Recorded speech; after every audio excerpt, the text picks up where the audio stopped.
আজ আমি প্রথমবার কোনো পৈতে বাড়িতে গিয়ে সব রিচুয়ালস দেখলাম। রাধে রাধে গাইস, আমি সুপ্রিয়া চলে এসেছি একটা নতুন ভিডিও নিয়ে। আজ শ্রাবণীর মায়ের গায়ে হলুদ, মানে উপনয়নের প্রথম সকাল। আমি যাচ্ছি একাই, এসে দেখি আমার বান্ধবীরা সব ফটোশ্যুট করছে। ওখানে যে বসে আছে ও হচ্ছে শ্রাবণী, আমার খুব ভালো বান্ধবী। আর এদিকে ওরা শাড়ি ঠিক করছে ফটোশ্যুটের জন্য।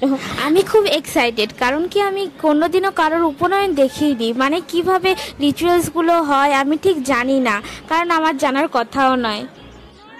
এসে দেখি গায়ে হলুদ সব কমপ্লিট, আর এই ভিডিওটা আমি আমার বেস্ট ফ্রেন্ডের কাছ থেকে নিয়েছি। ভাইয়ের স্নান হওয়ার পর কাকু মন্দির থেকে রঘুনাথকে নিয়ে এলেন কালকের পুজোর জন্য।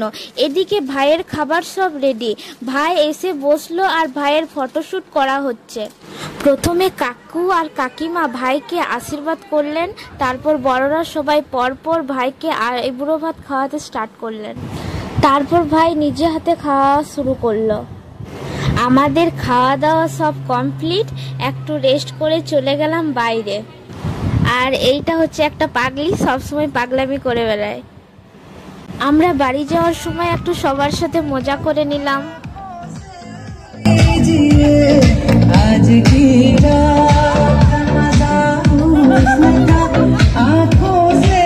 তো গাইস, আমরা এবার বাড়ি যাচ্ছি, আমি আর আমার বেস্ট ফ্রেন্ড।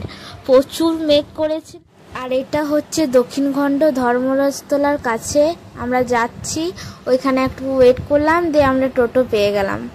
আমার অনেক ভয় লাগছিল, কারণ প্রচুর বিদ্যুৎ চমকাচ্ছিল। আর হ্যাঁ, আমি যাওয়ার সময় বৃষ্টিতে অল্প ভিজে গেছিলাম। আর সবাইকে রাধে রাধে, দেখা হচ্ছে অন্য ভিডিওতে।